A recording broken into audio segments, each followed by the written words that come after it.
The following program contains images which may disturb some viewers.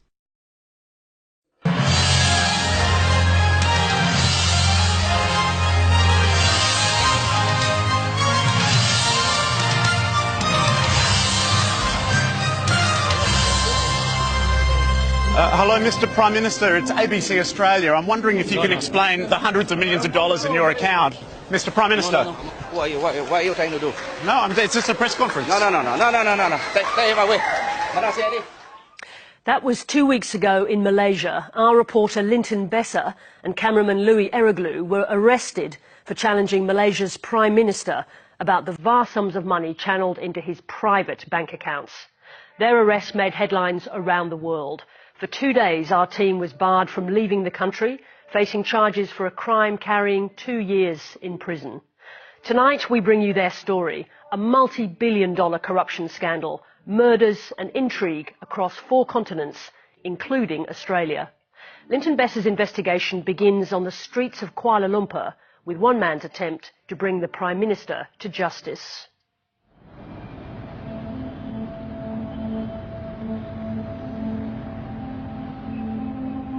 It's a seemingly ordinary day in downtown Kuala Lumpur.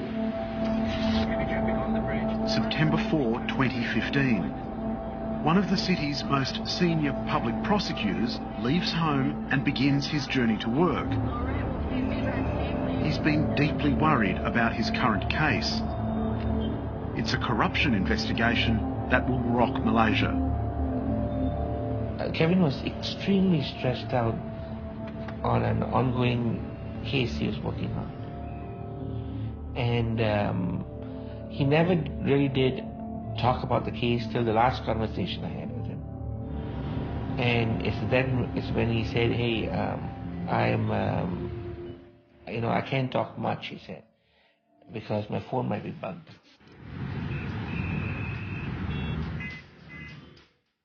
As the prosecutor is caught in heavy traffic, his car is suddenly rammed from behind.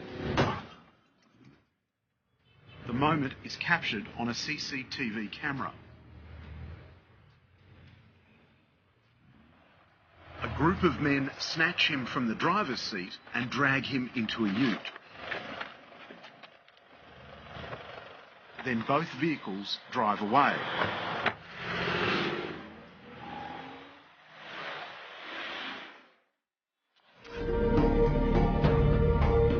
Days later, prosecutor Kevin Marias is found brutally murdered in a swamp on the outskirts of KL. He'd been forced into an oil drum that was then filled with cement.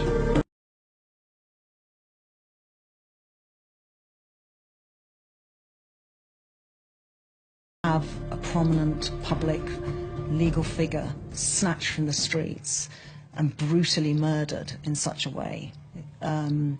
It's perhaps a demonstration of what Malaysia is really like. It's bizarre and terrifying what happened to Kevin. I'm 101% confident that my brother was killed. It was an orchestrated attack to silence him. What's your feeling about who was behind your brother's death? It was higher level government authorities, extremely high level. The target of Kevin Marias' investigation was the Malaysian Prime Minister, Najib Razak. The prosecutor's case had the potential to expose the Prime Minister as a criminal and remove him from office. So I called Kevin, and that's when he told me he's working on a high-profile case. And I said, really? He said, these people are terrible. So... Who was he referring to? I was just referring to Najib. Just prior to his murder, the prosecutor had helped prepare charge sheets against Prime Minister Najib Razak. The documents alleged the Prime Minister corruptly obtained a bribe totalling 27 million ringgit, the equivalent of 11 million Australian dollars, in return for organising a loan for a government-linked company, a penalty that could result in up to 20 years in prison. when you were following the money trail, how important was that document? Well, this charge sheet was the smoking gun. The charge sheets were sent anonymously to Claire Rucastle-Brown in London. She's an investigative journalist and the sister-in-law of former British Prime Minister Gordon Brown. The Najib administration went wild when I published that document because they knew how dangerous it was. They were trying to shut this down, cover it up. The Malaysian government has charged 7 men over Kevin Marias's murder, including a military doctor he was prosecuting for corruption. But Charles Marias and others are convinced the charges are a cover-up. I believe they were involved in the killing, those people, but I'm confident the order to kill came from way higher. Why was your brother Kevin Marias killed? He was killed because he was investigating and he drew up the charge sheet, and that's why he was killed. Four Corners has come to Malaysia to investigate this murder and a political scandal engulfing the Prime Minister, Najib Razak. Four Corners has been told that Kevin Marias's boss, the Malaysian Attorney General, planned to lay a criminal charge against Prime Minister Najib Razak at a cabinet meeting in July last year. The Prime Minister was going to be accused of the misappropriation of public funds. The Attorney General briefed senior officials, including the Deputy Prime Minister, who would have had to step into the top job. But the plan was leaked, and both the Attorney General and the Deputy Prime Minister were removed from office.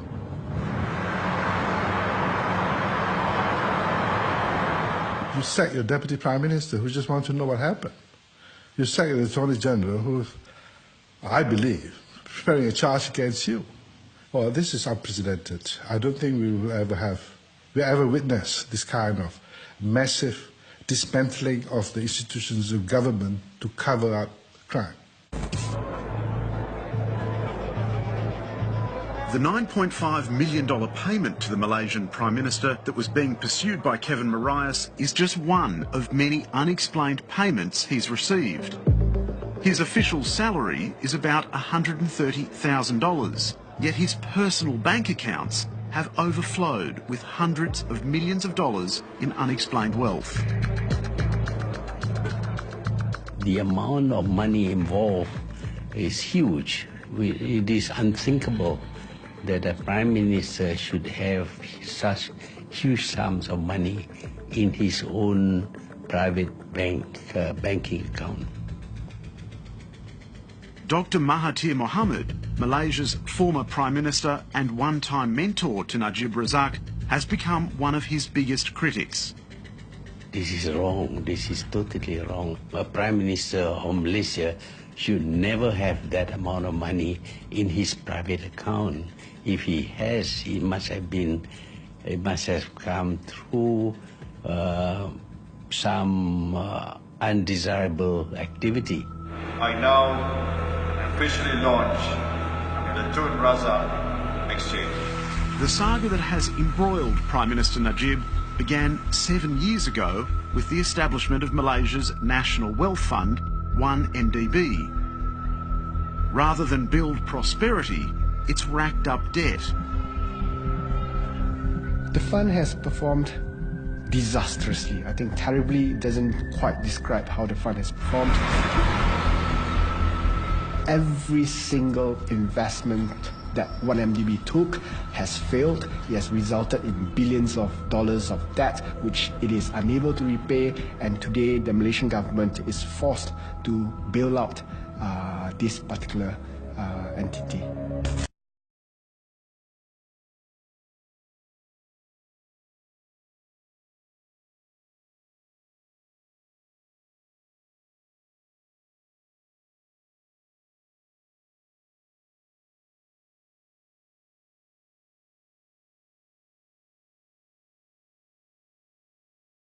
The deal was brokered by a high-flying Malaysian playboy businessman called Jolo, a friend of Paris Hilton and Prime Minister Najib. Photographed together on a luxury yacht in the Mediterranean were Jolo and the Prime Minister. Joining them were two key Petro-Saudi executives. Well, that photograph was taken in August 2009, mid-August, off Monaco. And what it does is it shows the key players at the time that they met and agreed to do this deal. So you see who's involved. You've got Jolo, you've got Tariq Abeid of Petro-Saudi, you've got his partner at Petro-Saudi, Prince Turki, you've got Najib there. And what emerges from that a few days later is an email between Tariq and Jolo saying, following our meeting and our discussions, I'm going to introduce you to my company and my fellow directors, and we're going to go ahead with this deal. It was effectively a scam, wasn't it? The deal was, in essence, a transaction to enable 1MDB to siphon out at least, if not more, $1 billion of cash to parties outside of the deal for expenses that we are unaware of. Exactly where that money went is unclear. It's now the subject of at least 4 investigations across the world, probing the billions of dollars that have flowed out of 1MDB. Last year, journalist Claire Rucastle-Brown revealed $680 million had been paid into Prime Minister Najib Razak's personal accounts. Well, for the first time, there was evidence, there was proof. I mean, you talk to anyone in Malaysia and they'll all say, oh, the corruption, it's unbelievable, money politics, billions being stolen, you know, but there was never any proof. And once we had obtained that, it was electrifying. The effect was huge.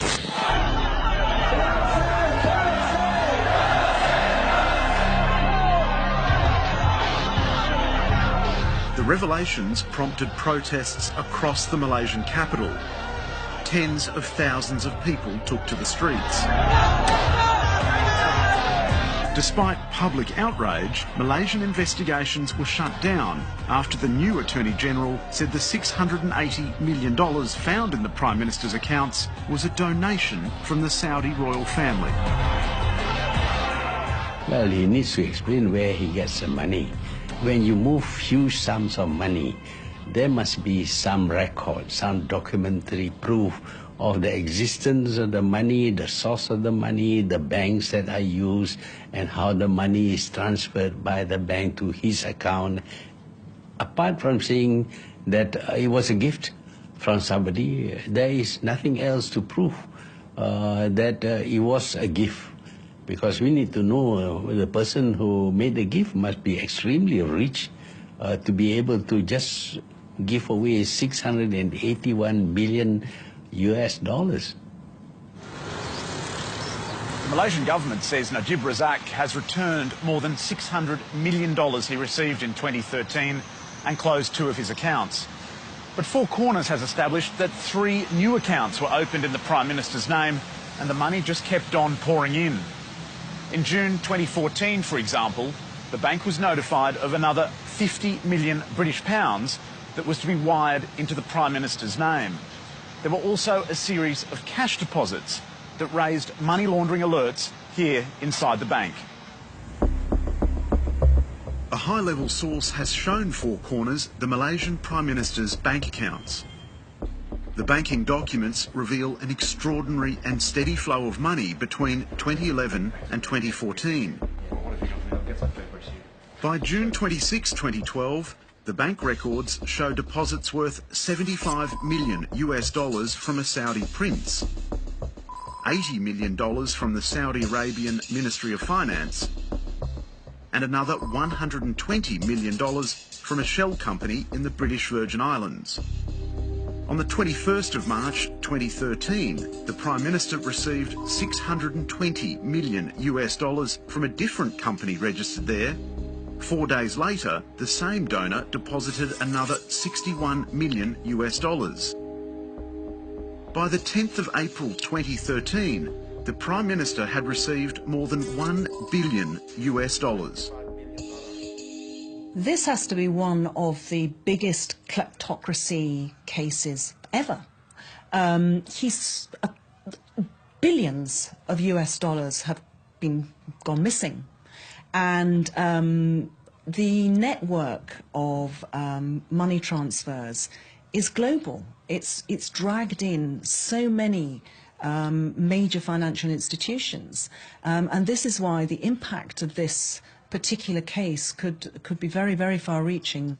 The money is going to the personal account of the Prime Minister. It's hard for us to trace where this money is coming from. The fact that it's going to the personal account of the Prime Minister is unprecedented too. Here at AmBank, the Prime Minister's bank accounts were held under the code name Mr X. The bank's founder was Hussein Najadi. His son, Pascal Najadi, lives in Switzerland, where I spoke to him via Skype. Mr Najadi, I understand that in 2013 your father told you he'd discovered large-scale corruption in Malaysia.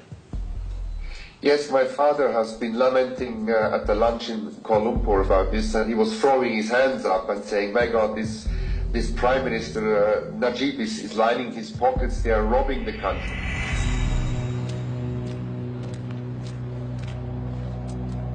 Just 5 days after their conversation, Hussein Najadi was gunned down in the car park of a Chinese temple in downtown Kuala Lumpur. For us it was clear this was not a random shooting or random murder. This must have been that there were high powers at hand that have been able to execute such a public place execution midday Kuala Lumpur downtown. Your father left AmBank in the 1980s. Why are you so convinced that he had become aware of the Prime Minister's accounts? My father was one of the old boys of that country. He has helped to build Malaysia, helped to modernize Malaysia, and he was still in touch with personalities, talking about the old times, talking about old days, nothing business in particular, just staying in touch with the folks. Where we got much more clarity, Linton, was when we took an audio witness on audio recording who confessed or who was revealed to us that my father, according to this witness, went with him to the central bank governor's office to complain about certain observations.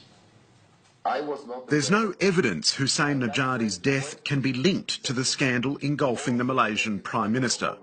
Pascal Najadi plans to appeal to the United Nations to conduct an inquiry into the murder. Malaysia's banking regulator was told at least 3 times about the enormous deposits into Prime Minister Najib Razak's personal accounts. Four Corners has learned that senior AmBank officials came here to the Malaysian Central Bank Governor to warn her about Najib Razak's personal accounts way back in September 2012. Their report was marked highly sensitive, and it revealed that almost $300 million had already flowed to Najib Razak from several mysterious donors overseas. Yet the central bank governor, Zeti Aziz, merely thanked them for their report and handed it back.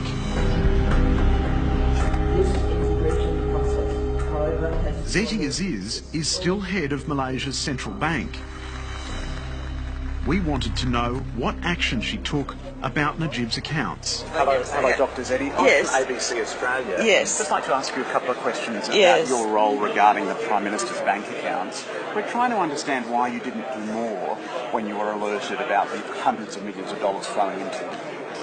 Well, first of all, I cannot discuss any individual account, including even your own account, because no central bank or regulator can look at individual accounts. But if the financial institution inform us of what they call suspicious transactions, then we will investigate into it. You're a member of the task force investigating all of these issues.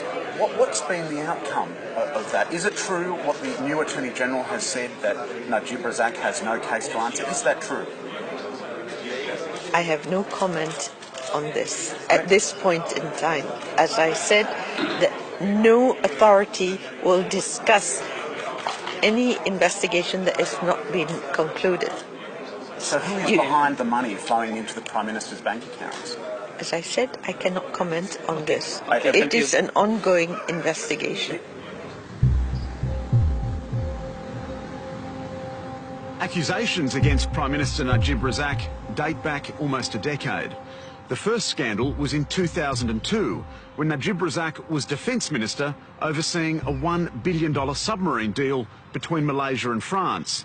It embroiled some of Najib's closest confidants in allegations of kickbacks, cover-ups and another murder. French authorities have indicted the former head of French arms firm Thales.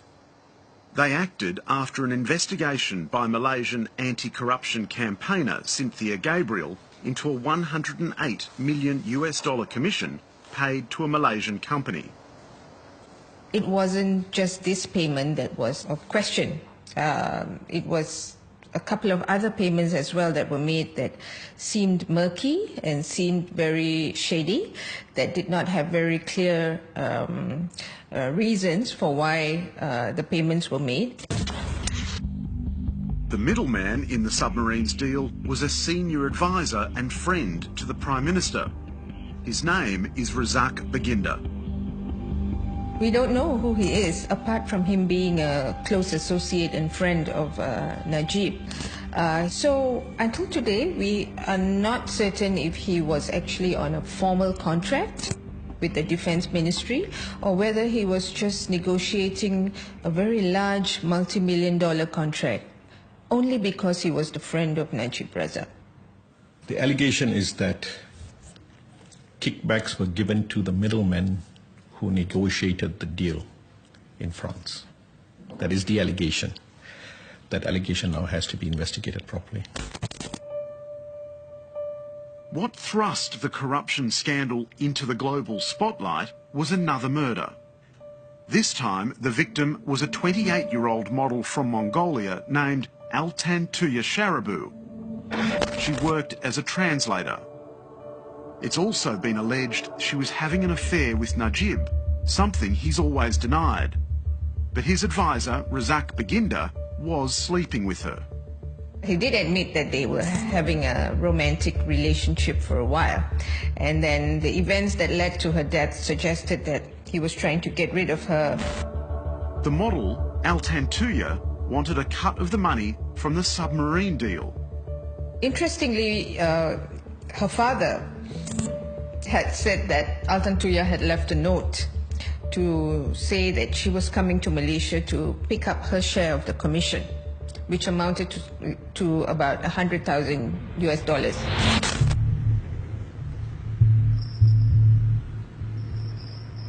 On October the 19th, 2006, Altan Tuya Sharabu went to Baginda's house to demand money.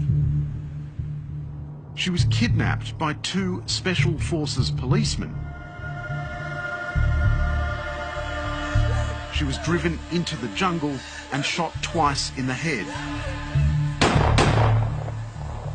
Then they attached military-grade explosives to her body and detonated them. Altan Tuya was brutally murdered in 2006. Her body was blown up by C4 explosives, and it was really shocking because these explosives are normally used to bring down buildings.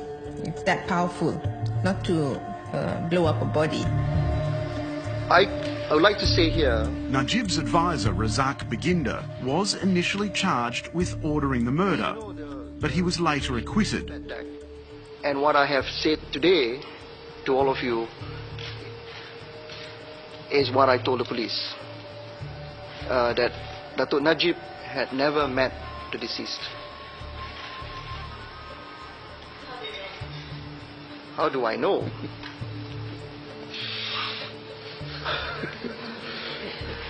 It's it's like asking me, I know. Okay, I know. Najib himself has always denied any involvement with the murder.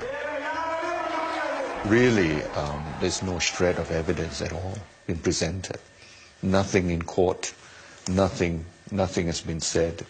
And in fact, the Mongolian Honorary Council has come out openly to say, look, he examined all the documents and there was nothing to connect me with the Mongolian girl whatsoever.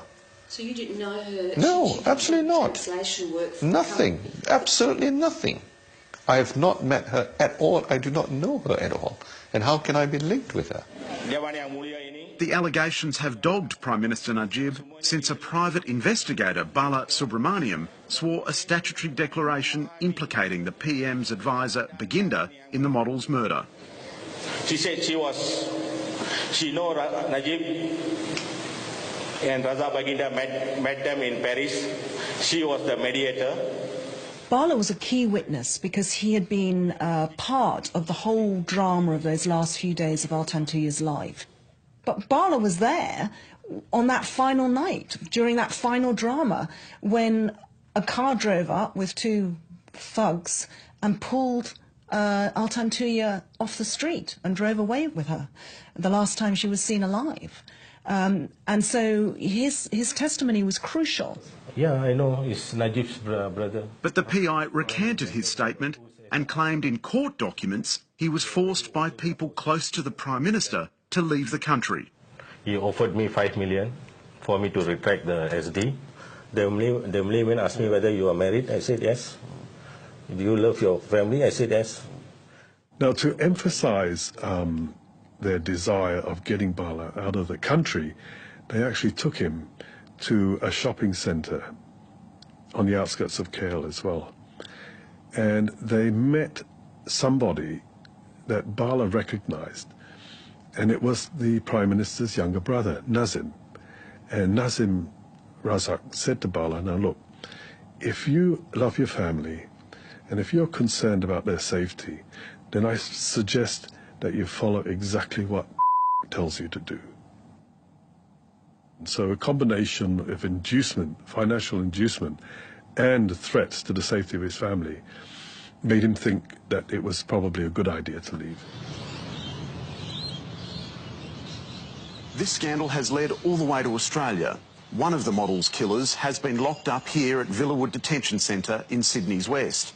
Cyril Azhar Umar was convicted over Altan Tuya's murder and sentenced to death. But during an appeal over the case, he fled Malaysia and sought a protection visa to stay in Australia. Cyril told his friends and family he was just a pawn in a political conspiracy. There seems to be no reason why he should have killed that lady. The allegation is that he must have got instruction from someone senior. He knows a lot as to why this girl was murdered. He has not told us why the girl was murdered and who he was acting for. Adalah dosa besar kepada saya. Out of the blue, after months in custody, Cyril released a series of bizarre videos that announced Prime Minister Najib Razak had nothing to do with the model's murder. Yang Amat Berhormat Perdana Menteri Malaysia, Datuk Seri Najib Abdul Razak, langsung tidak ada terlibat dan tidak ada kaitan di dalam kes. The sole purpose of the videos appears to be to use Cyril to exonerate the Prime Minister. I mean, he doesn't seem to be sitting there doing a video to exonerate himself or to forward his own case. He's doing it to help the Prime Minister.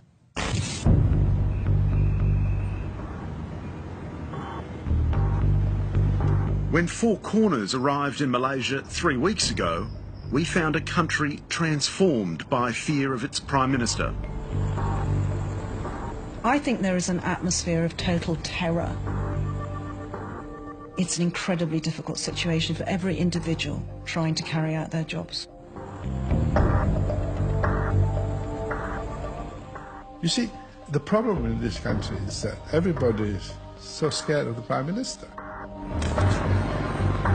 In Malaysia today, dissidents are silenced, political opponents are jailed, and news organisations are shut down. But people are still finding ways to protest. Street artist Fahmi Riza's image of Prime Minister Najib Razak as a clown has gone viral. I designed the poster and posted it on my social media sites, on Facebook, Twitter and Instagram. And I received a warning from the Malaysian Twitter police, warning me for posting the poster. Why? What's wrong? And not just a warning, I've also been investigated for making the poster. I'm being investigated under there's two charges. One is under the Communications Act, another one under the Penal Code for this poster alone.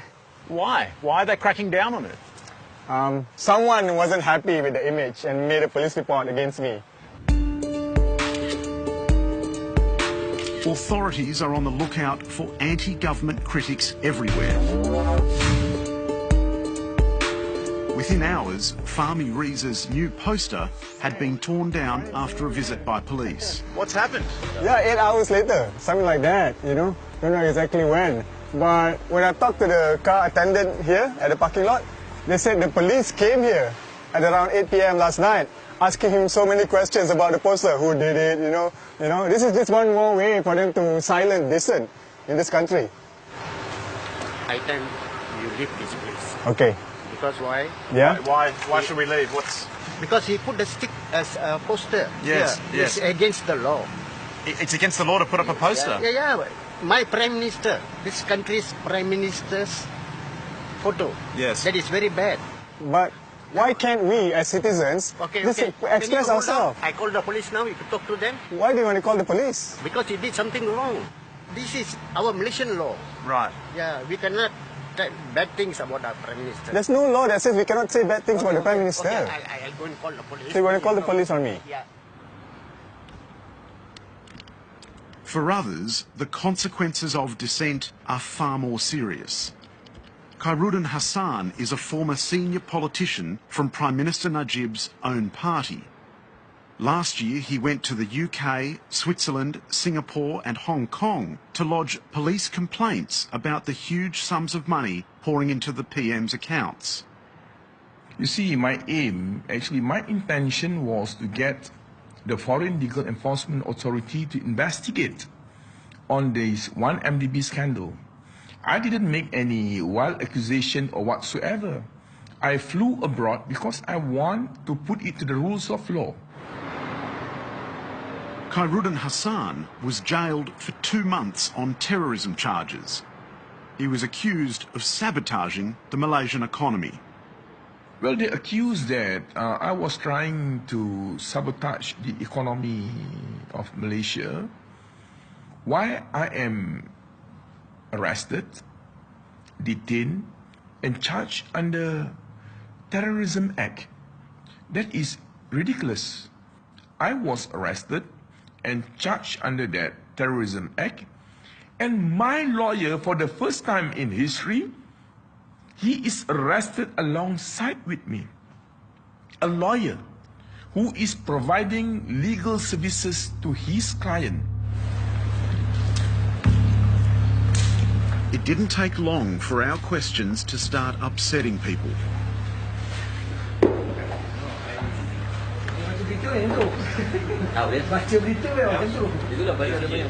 We went to a press conference starring a woman named A. Santamal Selvi. This is a non-government organization. Her husband was the private investigator, Bala, who witnessed the kidnapping of the murdered model. Bala died of a heart attack. His wife Selvi has been pursuing a lawsuit accusing the Prime Minister and his relatives of forcing her family out of the country for several years. Nama saya Santamal Selvi, ya. In a dramatic backflip, she's decided to apologise to the Prime Minister. Tujuan saya pada hari ini ialah ingin memohon maaf secara terbuka khususnya kepada Perdana Menteri Malaysia, Datuk Seri Najib dan ahli keluarganya. So let me ask you this. Lain datang, lain menjadi. Mrs. Selvey, it's just so strange. Suddenly you apologise. You can see why it's confusing. Sorry, I'm asking Mrs. Selvey. The press conference was exposed as a sham when, within minutes, Selvey withdrew her apology and revealed she'd been paid. So you're not apologising to Najib? No. The balas SD is the right. It's true. Okay. Why, Mrs. Selvey, suddenly you're changing your position so radically? Someone has come to the table with funds to help you in your difficult financial position, and you've taken a difficult decision, and one that perhaps is understandable, to change your story because the political pressure was just too great. Is that right? No, she never changed any story here. Well, she's changed the story twice already this morning. You see, one story she changed. Well, first, the statement says she apologised to Najib, but she just said clearly, no, she's not apologising to Najib. Which is it? Saya tak nak buka cerita-cerita lain, okay? Sorry. You won't answer any more questions, Mrs. Selvey? Sorry. No more questions. What was the total financial offer? I come here for my children's education, that's all. 20,000. Only 30,000 ringgit. I need only 20,000. 20,000 ringgit. Cannot give me the 20,000, so I come to this office for my children's education, that's all. Take my bag. Do you think you feel... Can you please stop asking questions? No more questions, please.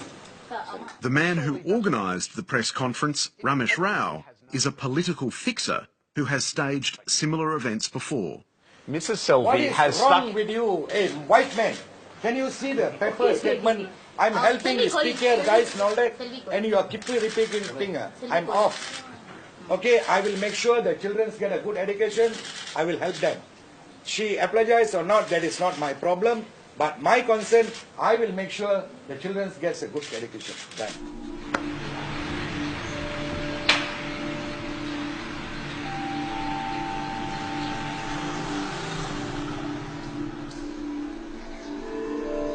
The event seemed to have been prompted by the realisation that Four Corners was asking questions, and there were special branch agents scattered around the building. Are you Malaysian Special Branch? Why is Malaysian intelligence here at this press conference? Can you answer some questions, sir?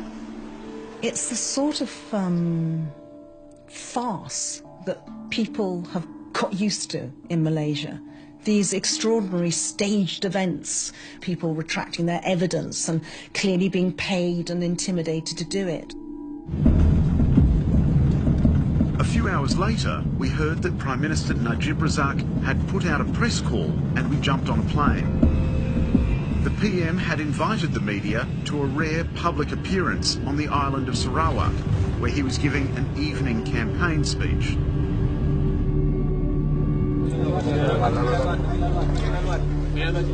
It was the first and only chance we had to have Prime Minister Najib answer our questions.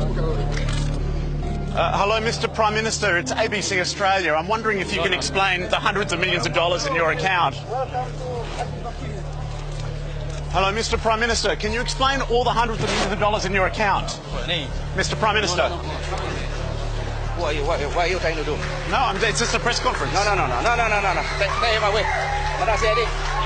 What are you trying to do? Just ABC press conference. Where's your identity? We do not know about you. I'm just a journalist for a press conference.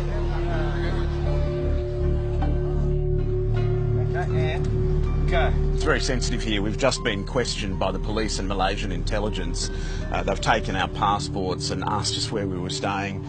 Made it very plain we were not welcome questioning the Malaysian Prime Minister about the huge volumes of money pouring into his account.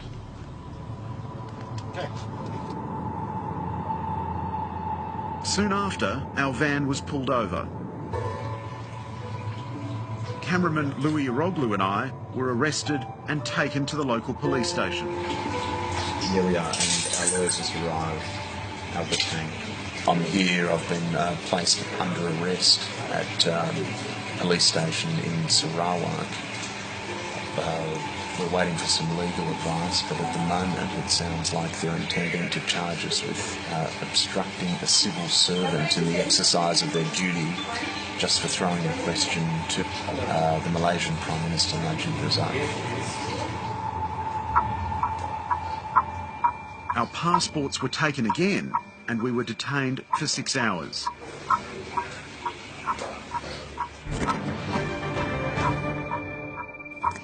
An ABC Four Corners crew was detained by Malaysian authorities overnight. Things seem to be going from bad to worse in Malaysia. Well, these are matters that we are raising with the Malaysian authorities. The Four Corners team has been arrested in Malaysia. We are deeply concerned about this. We are providing consular support to the ABC crew, and we're certainly raising the issue at the appropriate level within the Malaysian government. Louis and I were banned from leaving Malaysia and warned we could face 2 years in jail. Late on the Monday night, we got bad news. If your client do not plead guilty, then the matter will go to trial, and in which case the senior federal counsel may ask the court for the passports of Linton and Louis to be retained by the court. Of course. We were to face court the next day to hear criminal charges read against us.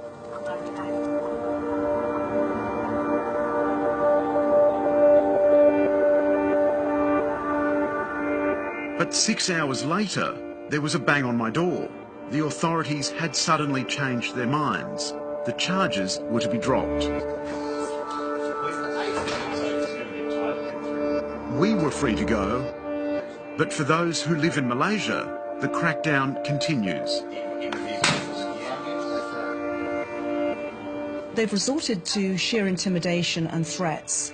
They're no longer able to rely on law enforcement to protect their position.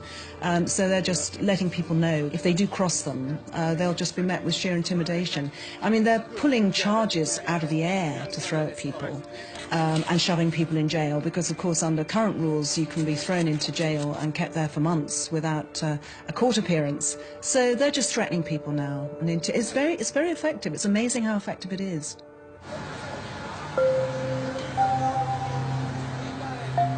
Millions of ordinary Malaysians are watching the unfolding drama with wary resignation. How long Prime Minister Najib Razak can hold on to power is anyone's guess. He has to go because his policies are doing a great deal of harm to the country. He has undermined all the institutions of government created to make sure that the country is well run. So all the institutions that guard public interest are not functioning anymore. So that gives him almost absolute power. In any other country, a Prime Minister linked to so many allegations of corruption would have been impeached by now. What is it going to take in Malaysia? I think that Malaysia is waiting for foreign action. I think they feel disempowered, helpless. I think after years and years of increasing dictatorial control, they no longer feel they have a democracy. There is an atmosphere of total fear amongst the people who should be taking action to see law and order enforced against Najib.